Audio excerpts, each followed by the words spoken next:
காட்டுவேனே.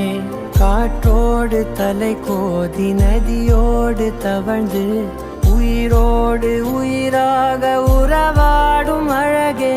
பனியோடு விளையாடி மலரூஞ்சலாடி தரை வந்து தமிழ் பேசும் இரு கால் வெண்ணிலவே.